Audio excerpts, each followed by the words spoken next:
안녕하세요, 승수입니다. 오랜만에 또 영상을 찍는데요. 오늘은 지난 영상에서는 이제 SI는 왜 힘들까에 대해서 잠깐 얘기를 했었고요. 오늘은 그러면 SM은 편할까? 즉 SM에 대해서 잠깐 생각나는 대로 얘기를 해보도록 하겠습니다.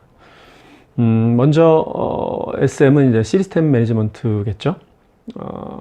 유지보수 업무라고 하는데 보통 이제 계약 형태로 보면, 그러니까 개발자의 계약 형태를 보면 한 네 가지 정도로 분류할 수 있을 것 같습니다. 가장 먼저는 그 금융회사의 정규직 직원이 개발자로 들어올 수 있습니다. 두 번째는 IT 자회사를 보통 많이 가지고 있는데, 예를 들면 삼성 SDS 같은 경우죠.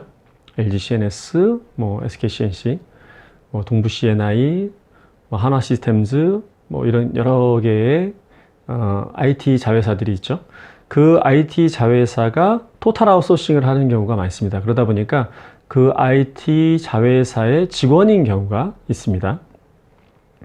세 번째는 그 IT 자회사의 협력사로 등록되어 있는 회사인 경우가 굉장히 많습니다. 그래서 보통 이제 SDS도 몇 개의 업체를 이제 관리하고 그 업체에서 인력 소싱을 받습니다.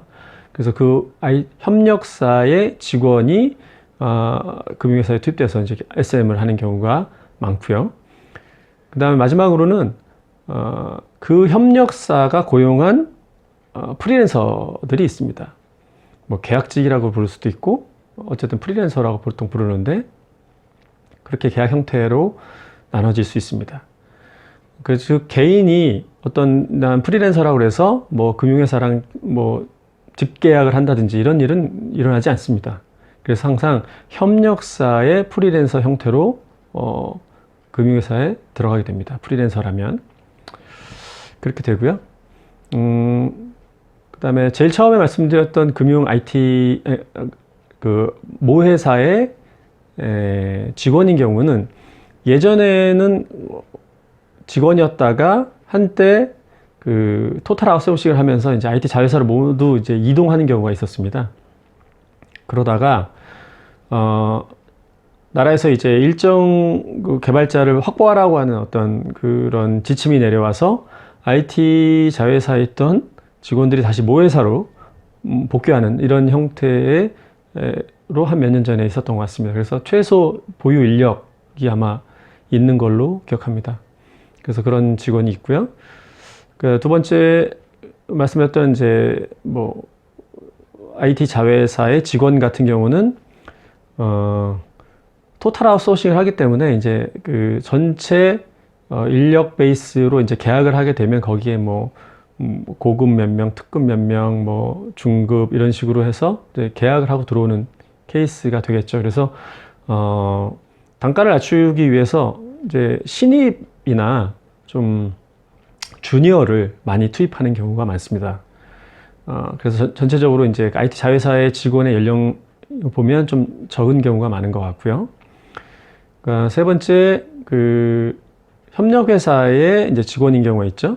그 협력회사 직원은 협력회사 직원들이 보통 그렇게 많지는 않습니다. 왜냐하면 그 자회사의 직원들이, 그러니까 협력회사의 직원들이 보통 프리랜서 형태, 즉 계약직 형태로 유지되는 경우가 많기 때문에 어쨌든 간에 그 인력으로 보면 그렇게 크지 않았던 것 같고요. 마지막 그 네 번째에 그 프리랜서들이 꽤 많았던 것 같습니다. 그래서 그 매해 이제 그 계약갱신을 해야 되겠지만 어쨌든 프리랜서 형태로 일을 하는 경우가 있는데, 보통 이런 이제 보니까 단가 얘기 나올 때는 보통 이제 그 프리랜서 네 번째에 해당되는 프리랜서들이 이제 SI와 비교해서 단가가 뭐 좀 낮다 이렇게 얘기를 보통 하죠. 전체적으로 계약 형태는 그렇고요. 그 다음에 이제 업무 강도에 대해서 얘기를 해보면, 업무 강도는 보편적으로 알려졌듯이 SI보다 SM이 조금 편하다, 상대적으로 편하다는 얘기를 많이들 하죠. 그래서 그거는 뭐 맞는 것 같습니다. 전체적으로 어떻게 보면 대규모 어떤 프로젝트가 오픈하는 것은 별로 없기 때문에 기본적으로는 좀 더 편안하게 생활할 수 있는 것은 사실인 것 같습니다. 그리고 계약 기간이 보통 이제 1년 단위로 갱신이 되다 보니까 SI보다는 좀 더, 그리고 뭐 하여튼 안정적이다는 느낌을 받는 것은 사실인 것 같습니다. 그런데 그럼 무조건 막 칼퇴근하냐 그런 것은 아니고, 보통 이제 금융회사 같은 경우는 이제 운영계 서버에 소스를 반영하는 걸 이제 정기 배포라고 하는데, 그 정기 배포가 매주 뭐 화요일이면 화요일, 목요일이면 목요일 이렇게 정해져 있습니다. 그러다 보니까 이제 자기 업무가 배포 안에 들어가야 되는 경우에는 야근을 하는 경우가 있을 수 있고요. 그 다음에 매월 마감이랑 관련되어 있는 업무를 하시는 SM 같은 경우는 매월마다 야근을 하시는 경우가 있습니다. 월 마감 작업 때문에 그런 경우가 있고, 그 다음에 보험 같은 경우에는 이제 이벤트가 보통 이제 상품 계정이라고 하는 큰 이벤트가 있습니다. 그래서 매해 뭐 1월 계정, 4월 계정, 10월 계정 뭐 이렇게 해가지고 전면 계정 작업이 들어가는 경우가 있습니다. 이럴 때는 작업량이 꽤 되기 때문에 테스트라든지 이런 것 때문에 야근을 하는 경우가 좀 많이 있습니다. 그렇게 업무 강도는 그렇고요. 그리고 그건 뭐 회사마다 다 다르기 때문에 뭐 100%다 SM이라고 다 편하고 뭐 그런 것은 아닙니다. 예, 그리고 인력 운영을 보통은 업무와 개발자가 이제 매핑돼서 담당자가 있기 마련입니다. 그런데 그렇게 담당자 이외에 별도 이제 인력 효율화 문제 때문에 인력 풀처럼 개발자를 몇 명 별도로 두고 어떤 일이 그 담당 개발자가 하기엔 좀 많다라고 하는 생각이 들면 그 인력 풀에서 한 명씩 한 명씩 이제 충원해 가면서 인력을 이제 개발을 하는 경우가 있습니다. 그러다 보니까 전문 영역이 생기지 않는 경우도 있을 수 있습니다. 그리고 SM은 자기가 어떤 일을 했는지가 다 이제 기록에 남기 때문에 나중에 최종 뭐 연마다 한 번씩 정량적으로 평가를 합니다. 그래서 최종적으로 어떤 일을 몇 시간 했고 뭐 이런 것들을 정량적으로 다 계산하기 때문에 정말 일이 없는 게 도움이 되냐, 그렇지 않습니다. 그렇게 너무 없으면 나중에 이 사람은 왜 필요하냐 뭐 이런 얘기가 나올 수가 있기 때문에 너무 없어도 뭐 주간보고나 이런 거에 쓸 얘기가 없고, 그 다음에 나중에 연단이 이제 계약 연장을 할 때도 이제 좀 힘든 경우가 있을 수도 있습니다. 그러니까 적당한 정도의 일을 하는 게 굉장히 중요합니다.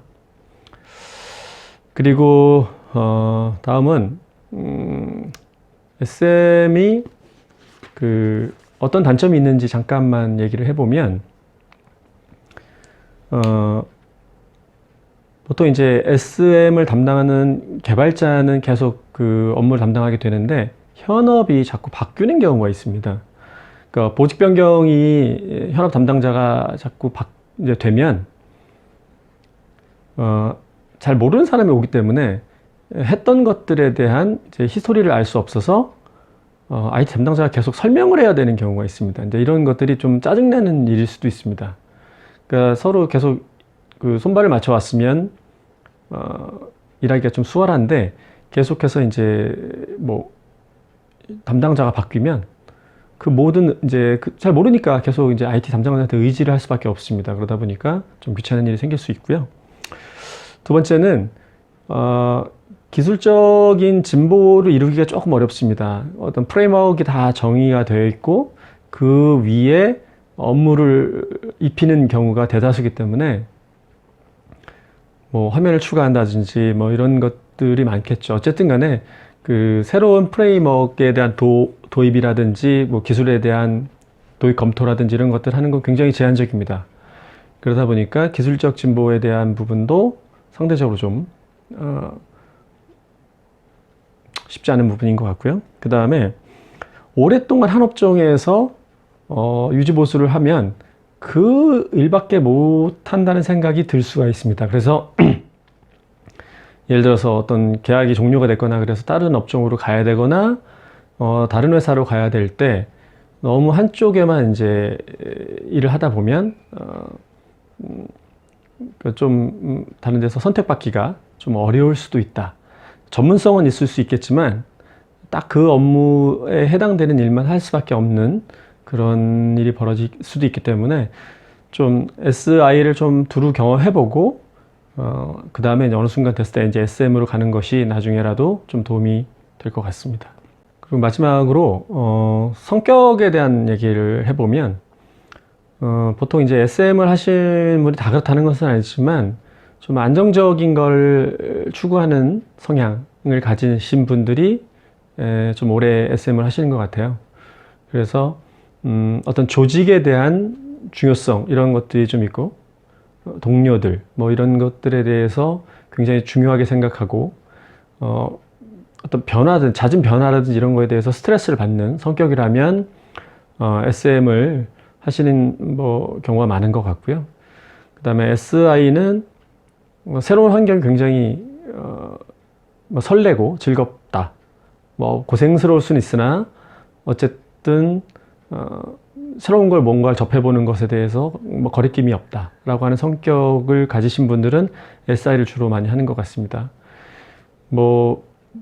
그 다음에 돈 문제도 중요한 문제이긴 하죠. 그래서 보통 SI가 SM보다 조금 더 보수가 낮기 때문에 좋다는 얘기입니다. 네, 좋기 때문에 어쨌든 SI를 선호하시는 분이 있지만 어쨌든 그 반대로 돈은 조금 더 적게 받더라도 안정적인 면을 최우선으로 하시는 분들은 SM을 하기도 하고요.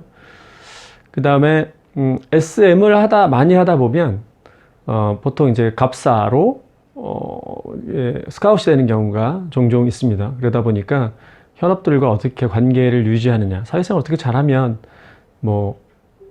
좋은 결과가 있을 수 있는 것이죠. 그래서 대기업에 취직을 못할 정도의 예를 들어서 스펙을 가지고 있었는데 SM을 하면서 굉장히 그 관계를 잘 유지함으로 인해서 갑사로 이제 스카웃이 되는 경력직으로 들어가는 경우도 있습니다. 그러다 보니까 그런 것들 때문이라도 SM을 하시는 분이 간혹 있으셨던 것 같습니다. 그냥 생각나는 대로 SM에 대해서 얘기해 봤습니다.